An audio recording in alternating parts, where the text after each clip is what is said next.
Hello everyone, welcome to my our channel experience with math. কেমন আছে সকলে? আশা করছি সকলে খুব ভালো আছে। তো চলো আজকের ক্লাস শুরু করা যাক। তো ফ্রেন্ড, আজকে আমরা করবো ক্লাস 5 সুব্রত দত্ত অনুশীলনী 9 নিয়ে আলোচনা। তো অনুশীলনী 9-এর আমরা আগের ক্লাসে একের দাগের অঙ্কগুলোকে সলভ করেছিলাম এবং চ্যাপ্টারটি সম্বন্ধে আমরা আলোচনা করেছিলাম যে চ্যাপ্টারটি বিষয়টি কী আসলে। তো আজকে আমরা এই দুইয়ের দাগ থেকে যে শর্ট কোয়েশ্চেনগুলো আছে সেইগুলো শূন্যস্থান পূরণ আছে, এখানে শূন্যস্থান পূরণগুলো, আর এই নিচের হচ্ছে এমসিকিউ আছে কিছু, এই এমসিকিউগুলোকে আমরা কিন্তু আজকের ক্লাসে সলভ করব। ঠিক আছে? তো যদি আগের ক্লাসটা কেউ না দেখে থাকো তো ডিসক্রিপশন বক্সের লিঙ্ক দেওয়া আছে, ওখান থেকে গিয়ে ক্লাসটা দেখে নিতে পারো। তো চলো শুরু করা যাক আজকের ক্লাস। আজকে আমরা শুরু করব দুইয়ের দাগ থেকে স্টার্ট। তো প্রথম প্রশ্নটা কি করেছে দেখো, যে 3/8 যে ভগ্নাংশটা দেওয়া আছে এর অনন্যক কত হবে। আমি আগের দিন বলেছিলাম যে কি অনন্যক বিষয়টা কি, অনন্যক করতে গেলে আমাকে কি করতে হবে, এই হরটাকে লব করে দিতে হবে, লবটাকে হর করে, মানে এটা 8/3 দাঁড়াবে। এখানে 3/8 আছে, এখানে তো হয়ে যাবে 8/3। ঠিক আছে?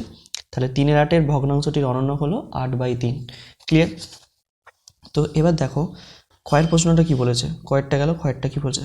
যদি কোনো ভগ্নাংশের লব এবং হর উভয়ই একই পূর্ণ সংখ্যা দ্বারা গুণ করা হয় তাহলে ভগ্নাংশটির মান হচ্ছে কি অপরিবর্তিত থাকবে, মানে চেঞ্জ হবে না।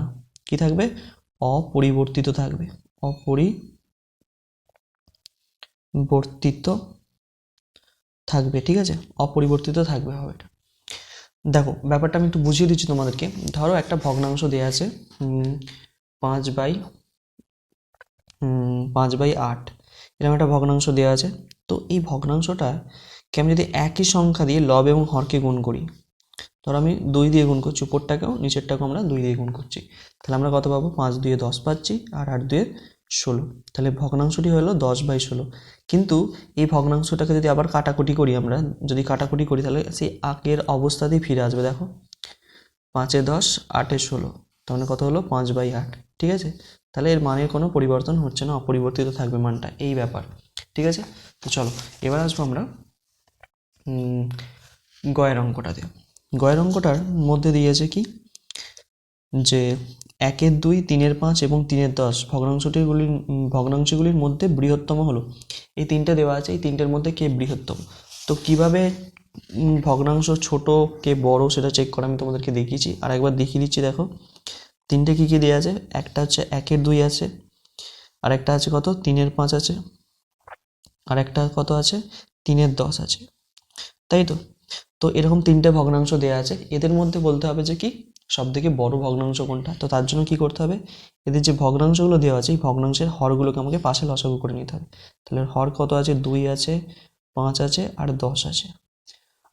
ঠিক আছে? তো এবার দেখতে হবে যে এই তিনটে কি ভাগ করা যায় এমন কোন সংখ্যা দিয়ে। তো এই তিনটে কি ভাগ করা যায়, দেখো 1 দিয়ে তো যাবেই তিনটেকে ভাগ, 1 ছাড়া তো তিনটেকে ভাগ করা যাচ্ছে না এমন কোনো সংখ্যা দিয়ে। দুটোকে গেলেও চলবে, তাহলে 2 দিয়ে দেখো দুটোকে, 2কেও যাবে, 10কেও যাবে, তাহলে 2 দিয়ে করছি প্রথমে। 2 1-কে 2, 5কে যাবে না বলে 5টাকে বসিয়ে রেখে দাও, 5 2 5-এ 10 হলো। এবার দেখো এবার 5 দিয়ে যাচ্ছে, এখানে 1 হচ্ছে, 5 1-কে 5, 5 1-কে 5। ঠিক আছে? তাহলে আমার এখানে লসাগু কত দাঁড়ালো? লসাগু দাঁড়ালো 5 গুণ 2 গুণ, আর 3টা 1 গুণ করলে সেই একই হবে, সেই জন্য আমি একই লিখে দিলাম একবারে। 3টা 1 গুণ একবারে লিখতেও পারো, অসুবিধে কিছু নেই। তাহলে এটা দাঁড়াচ্ছে 5×2 = 10, 10 1-কে 10, 10 1-কে 10, 10 1-কে 10, মানে 10ই দাঁড়ালো। ঠিক আছে? তাহলে লসাগু কত হচ্ছে আমার? 10 লসাগু হচ্ছে। তাহলে আমার এই হরগুলোকে কত করতে হবে? সব 10 করতে হবে। তো গুণ চিহ্ন দিয়ে দাও প্রত্যেকটাতে, যেমন দেখিয়েছিলাম আগের ক্লাসে ঠিক সেমভাবেই করছি। তাহলে 2টাকে 10 করতে গেলে এখানে 5 গুণ করতে হবে, যেহেতু নিচে 5 গুণ করলাম উপরেও একটা 5 গুণ করব। এই 5টাকে 10 করতে গেলে 2 গুণ করতে হবে, তাহলে উপরেও একটা 2 গুণ করলাম। তো এখানে 10 তো আছেই, তাহলে আমি 1 গুণ করে দিই একটা, বা না গুণ করলেও চলতো। ঠিক আছে? 1 10 1-কে 10 হয়ে যাবে। তাহলে এটা কত হচ্ছে? 5 1-কে 5 হচ্ছে, এটা হচ্ছে 10। এটা কত হলো? 3 2 6, এটা হচ্ছে 10। আর এটা কত হচ্ছে? 3 1-কে 3, এটা 10 1-কে 10। এবার দেখো এদের মধ্যে সব থেকে যে বড় লবটা, দেখো তিনজনেরই হর সমান হয়ে গেছে, দেখতে পাচ্ছ নিশ্চয়ই তিনজনের হর সমান। এবার এদের মধ্যে যার লবটা বড়, কার লবটা বড়? এই যে 6 বড় সব থেকে। কার থেকে এসছে? 3/5 থেকে এসছে। তাহলে এখানে 3/5টা হচ্ছে সব থেকে বড়, 3/5 হচ্ছে সব থেকে বড়। এই তিনটের মধ্যে সব থেকে বড় কে? 3/5। ঠিক আছে? তাহলে এটা হবে উত্তর। তাহলে আমরা বইতে ফিরে আসি আবার। তো বইয়ে সব থেকে 3/5 হবে এটা বড়, উত্তরটা হবে 3/5। ক্লিয়ার? গয়ের অঙ্কটা বোঝা গেছে। তো এবার আসবো আমরা ঘয়ের দাগের অঙ্কটাতে। ঘয়ের দাগের অঙ্কটা কি বলছে দেখো, যে যদি দুটি ভগ্নাংশ পরস্পরের অনন্য হয় তাহলে তাদের গুণফল সর্বদা এক হবে। কত হবে? এক হবে। কি করে হচ্ছে আমি একটু বুঝিয়ে দিচ্ছি দেখো। বলছে দুটি ভগ্নাংশ পরস্পরে যদি অনন্য হয়, ধরো একটা ভগ্নাংশ আছে 3/5, ঠিক আছে, 3/5। তো এর অনন্যক কত? এর অনন্যক কত? এর অনন্যক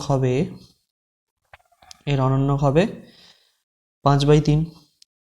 তো এবার এই দুটোকে যদি গুণ করি আমি, এর অনন্যক দিয়ে একে যদি গুণ করি তাহলে 3/5 এর অনন্যক হচ্ছে 5/3। তাহলে গুণ করো, দেখো কত হচ্ছে। তাহলে এই 3 কাটলো, এই 5 কাটলো, তাহলে কেটে গিয়ে সমস্ত এক উত্তর হলো। ঠিক আছে? এইভাবে তোমাদেরকে কিন্তু অঙ্কটাকে সলভ করতে হবে। বোঝা গেল? চলো, তো এইভাবে কিন্তু ঘয়ের অঙ্কটাকে করতে হবে। কেন এক হলো বুঝতে পেরেছো। তো এবার দেখো উঙার অঙ্কটা কি বলছে, 1/7 হচ্ছে একটি কি ভগ্নাংশের উদাহরণ? এটা একটা মিশ্র ভগ্নাংশের উদাহরণ। কি ভগ্নাংশ বলেছি? মিশ্র ভগ্নাংশের উদাহরণ। কারণ এখানে ভালো করে দেখো, 1 হচ্ছে একটা পূর্ণ সংখ্যা, 7/8 হচ্ছে একটি প্রকৃত ভগ্নাংশ। ঠিক আছে? যেখানে একটি পূর্ণ সংখ্যা এবং প্রকৃত ভগ্নাংশ থাকবে সেটি একটি মিশ্র ভগ্নাংশের উদাহরণ হবে। আর 5/3 এটি কি ভগ্নাংশের উদাহরণ হচ্ছে? দেখো, যার লব বড় হরটা ছোট সেটা কি ভগ্নাংশ হয়? সেটা হচ্ছে আমাদের অপ্রকৃত ভগ্নাংশ হয়। অপ্রকৃত লেখো, অপ্রকৃত হবে এটা। এটা একটি অপ্রকৃত ভগ্নাংশের উদাহরণ। দেখেন লবটা বড় আছে। পরেরটা দেখো, 6 অঙ্কটা কি বলছে? গেল। 6 অঙ্কটাতে আসো।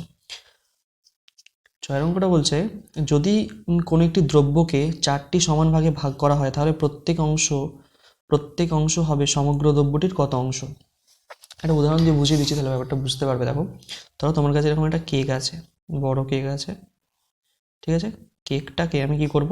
সমান 4টি ভাগে ভাগ করব। 1টা, 2টো, 3টে, 4টে। তো টোটাল হচ্ছে, আমি দেখো একটা কেককে ক ভাগে ভাগ করে ফেলেছি? 4টে ভাগ করেছি।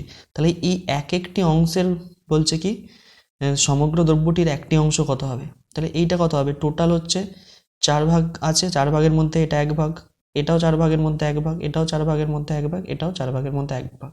তাহলে উত্তর হবে কি 4 ভাগের মধ্যে 1 ভাগ বা 1/4 হবে। তাহলে এটা কত হবে আমার? এটা হচ্ছে আমার উত্তরটা 1/4। ঠিক আছে? তাহলে এবার বর্গীর জয়েরটা আসি। বর্গীর জয়ের অঙ্কটা কি বলছে দেখো, বলছে 8/8 হচ্ছে একটি ড্যাশ ভগ্নাংশের উদাহরণ। এটা হচ্ছে অপ্রকৃত ভগ্নাংশের উদাহরণ হবে একটি। কি ভগ্নাংশের উদাহরণ? অপ্রকৃত ভগ্নাংশের উদাহরণ। ক্লিয়ার? কেন অপ্রকৃত ভগ্নাংশের উদাহরণ? দেখো, 8/8কে যদি আমি 8কে 8 দিয়ে ভাগ করি 1 হয়, তাহলে যে ভগ্নাংশগুলো 1 কিংবা 1-এর বেশি হয় সেগুলোই হচ্ছে অপ্রকৃত ভগ্নাংশ। 1-এর ছোট যেগুলো সেগুলো প্রকৃত ভগ্নাংশ। ঠিক আছে? এটা তো 8/8 মানে 1, তো 8কে 8 দিয়ে ভাগ করলে 1 হবে, সেই জন্য এটা অপ্রকৃত ভগ্নাংশের উদাহরণ হলো। তো এই গেল হচ্ছে আমাদের 2-এর দাগের যে শূন্যস্থানগুলো ছিল কমপ্লিট। তো এবার আসবো আমরা 3-এর দাগের অঙ্কতে। 3-এর দাগের অঙ্কটা কি বলছে দেখো, এমসিকিউ। বলছে দুটি ভগ্নাংশ পরস্পর অনন্য হলে তাদের গুণফল এইমাত্র করলাম, তাদের গুণফল কত হবে? 1 হবে। এইমাত্র দেখালাম যে পরস্পর অনন্য হলে কি হয়? 1 হয়। এই দেখো এইমাত্র দেখিয়েছি এটা একটা উদাহরণ দিয়ে। ঠিক আছে? তো এবার আসি আমরা ক্ষয়েরটা। ক্ষয়েরটা কি বলছে, যে প্রকৃত ভগ্নাংশের মান সর্বদা কি হয়? 1-এর থেকে ছোট হয়। ঠিক আছে? 1-এর থেকে ছোট হবে সবসময়। আচ্ছা, পরের প্রশ্ন দেখো গয়েরটা, যে ভগ্নাংশের সরল করার সময় যে প্রক্রিয়াটি বন্ধনীর কাজের ঠিক পরে করা হয় সেটি হচ্ছে কি এরের কাজ। কিন্তু ঠিক বন্ধনীর পরেই আমরা কিন্তু এরের কাজ করি। ঠিক আছে? ঘয়েরটা এসো।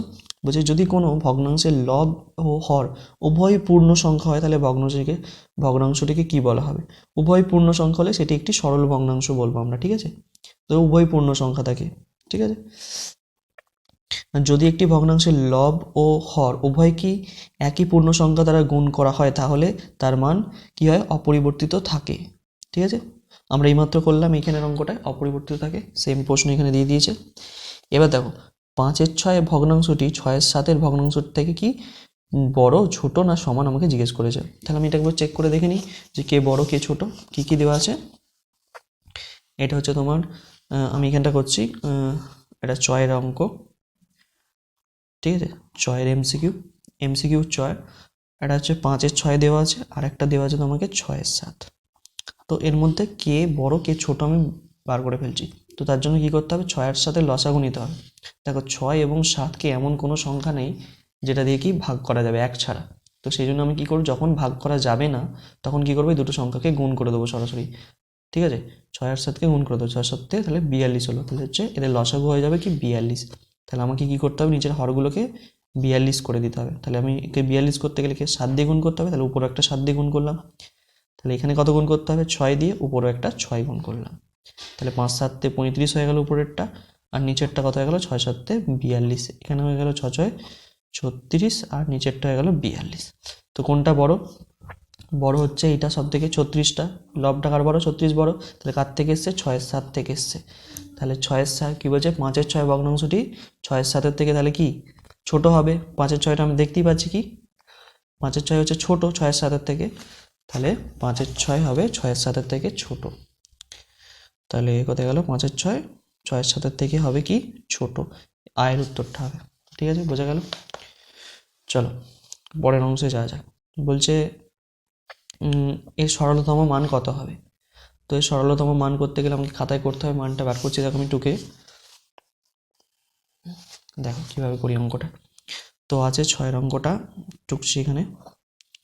1-এর 2 আছে, আর যোগ 2-এর 3 আছে। তো তোমরা ভগ্নাংশের যোগ শিখেছো, বা যারা শেখোনি তাদেরকে আমি বলে দিচ্ছি কীভাবে করতে হবে এই অঙ্কটাকে। তো প্রথম হচ্ছে আমরা কি করব, একটা লম্বা লাইন টানবো এখানে, আর নিচের হরগুলোকে কি করবো, লসাগু করে নেবো পাশে। 2 আর 3-এর লসাগু করবো। 2 এবং 3কে এক ছাড়া কোনো সংখ্যা দিয়ে কি ভাগ করা যায়। তো যখন ভাগ করা যাবে না আমি কি বললাম, গুণ করে দেবে। তাহলে 2 গুণ 3 করে দেবে, তাহলে কত হচ্ছে 6। তাহলে লসাগু কত হয়ে গেল 6। সেই লসাগুটা এখানে আমরা বসিয়ে দেবো। বসিয়ে দেওয়ার পর কি করব, এই 2 দিয়ে এই 6টাকে ভাগ করব।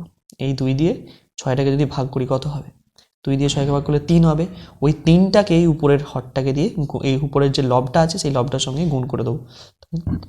3 গুণ 1, মাঝখানে যোগ আছে, যোগ চিহ্ন দিলাম। এবার 3 দিয়ে 6কে ভাগ করব। 3 দিয়ে যদি 6কে ভাগ করি কত হবে, 3 2 এ 6। এবার 2টাকে দিয়ে উপরের লবটাকে গুণ করে দেবো। তাহলে 2 গুণ লব কত আছে 2, হয়ে গেল আমার কাজ।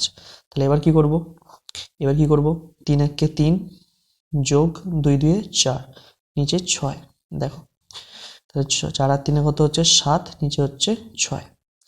তাহলে আমার কত উত্তর হয়ে গেল, 7/6। এবার তোমাদের অপশানে বলবে তো স্যার 7/6 উত্তর এখানে তো নেই একটাও। 3-এর 5 আছে, 1 পূর্ণ 1-এর 6 আছে, 1-এর 3 আছে।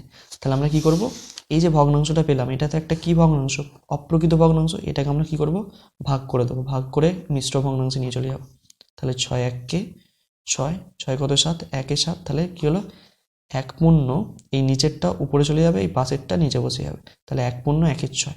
তাহলে উত্তর হচ্ছে আমার, দেখো এইটা উত্তর, আয়ের উত্তরটা 1 পূর্ণ 1-এর 6। ঠিক আছে, তাহলে এর সরলতম মান কত হয়ে গেল, 1 পূর্ণ 1-এর 6। তো এবার আসবো আমরা কোন অঙ্কটায়, বর্গীর জয়ের অঙ্কটাতে।